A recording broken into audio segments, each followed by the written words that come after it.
Саламатсыздар ма білім алушылар? Бүгінгі біздің сабағымыздың тақырыбы қорытынды жазу. Жоспары теориялық мәселелерді қорытындау, зерттеу нысанына қатысты қорытынды жасау, тақырыпты зерделеуіне қорытынды жасау. Қорытынды ғылыми жұмысты қорытындылау барысында автордың негізгі сөзі ретінде жазылады. Қорытынды жазу барысында арнайы талаптар мен ережелер қарастырылған. Соған сәйкес біз эссенің қорытындысын жазу туралы Еділбай Төлеубайұлы Оспановтың тұжырымына тоқталсақ. Қорытынды эссе құрылымының қажетті бөліктерінің бірі болып табылады. Өйткені қорытындыда эссенің негізгі идеялары мен түйінді ойлары беріледі. Сонымен қатар қорытынды эссенің соңғы параграфы болып табылады. Мұнда эсседе айтылған жайттар жөніндегі мәселелер автордың өз пікірімен жинақталып беріледі. Және мұнда жаңа ой айтылмауы тиіс. Олар тек қарастырылған тақырып жөнінде автордың ойлары мен алдыңғы уақытта таңдалатын мәселелер ғана қамтуы мүмкін. Кейбір білім алушылар үшін қорытынды жазу біршама қиындық тудыруы мүмкін. Себебі қорытынды жазу барлық жұмыс аяқталғаннан кейінгі автордың қандай да бір тұжырымды нақтылап беруінің соңғы мүмкіндігі. Сондықтан барынша жұмыстың негізгі түйінін бере білу қажет. Ал оқырман қорытындыны оқи отырып осы кезеңге дейін айтылған ойдың нақты бір тұжырымын есте сақтайтын болады. Қорытынды өзге бөлімдерге қарағанда өзіндік ерекшеліктері бар және оны жазба жұмысында атқаратын негізгі қызметтері мынандай. Негізгі ойды түйіндеу, эссенің негізгі идеясы жөнінде соңғы пікір білдіру, эссе жазудағы негізгі идеяны беру, оқырманның есінде қалуы тиіс ойды ерекше көрсету. Білім алушылар жазылым үдерісі барысында қорытынды бөлімді тиімді жазып шығару үшін мынандай қарапайым кеңестерді ескерген жөн.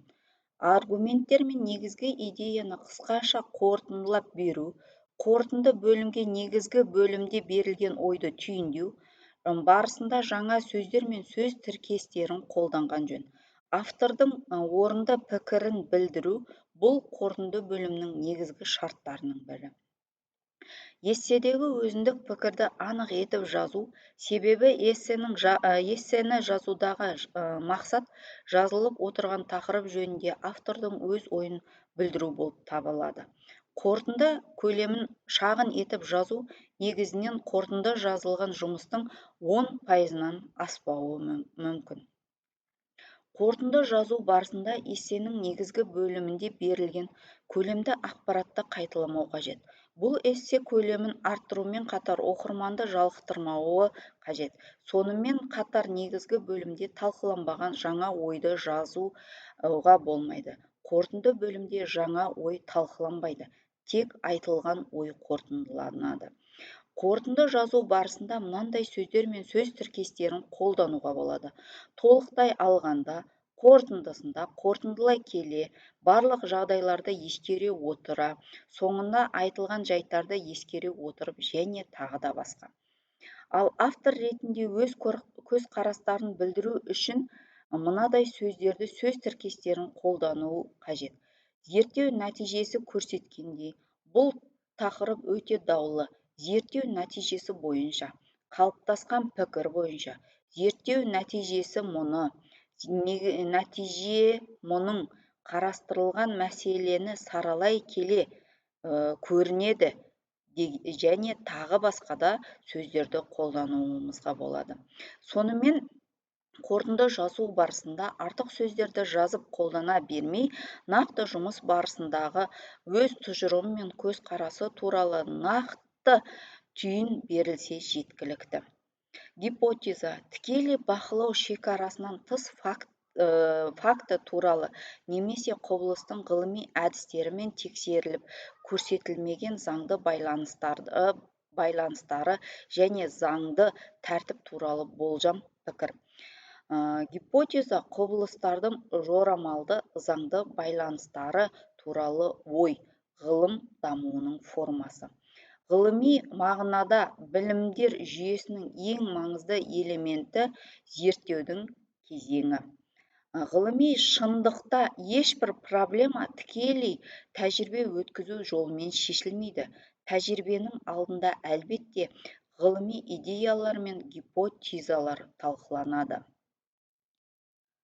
Шынайы құбылыстар мен гипотезаның айырмашылығы: гипотезаның өзі негізделетін фактілермен салыстырғанда мазмұнның іргелілігі, зор логикалық күйіне иелігі, фактілер шеңберінен шығып оларды қорытындылап, өзінің жаңа идеяларды алып жүруі.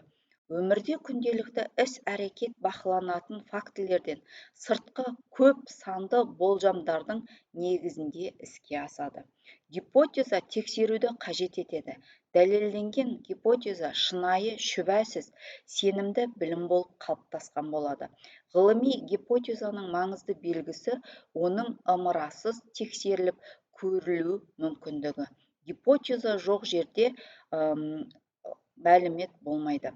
Гипотеза қарауға қабылдауы үшін ол бар білімді байланысты болуы мүмкін. Оның ғылыми білімдерде сәйкестілігі эмпирикалық емес әдістермен тексеріледі. Гипотезаға қойылатын әдіснамалық талаптар: логикалық қарапайымдылық, логикалық қарама-қайшылық, ықтималдылық талабы, қолданыс табудың кеңдігі, концептуалдық талабы, ғылыми жаңалығы, верификация талабы, нақтылық талабы. Гипотеза құрудағы зерттеуші іс-қимылдар: әзірге мүмкін болмаған қандай да бір құбылысты ашу, оны жан-жақты зерттеу, себептер, байланыстар туралы ғылыми жорамал ретінде болжамдарды тұжырымдау, жорамалданған себептер логиканың келіп шығатын салдарын анықтау, салдар шындықты фактілеріне қаншама сәйкес келетінін анықтау. Назар қойып тыңдағандарыңызға рахмет. Бүгінгі лекциямыз аяқталды. Келесі кездескенше сау болыңыздар.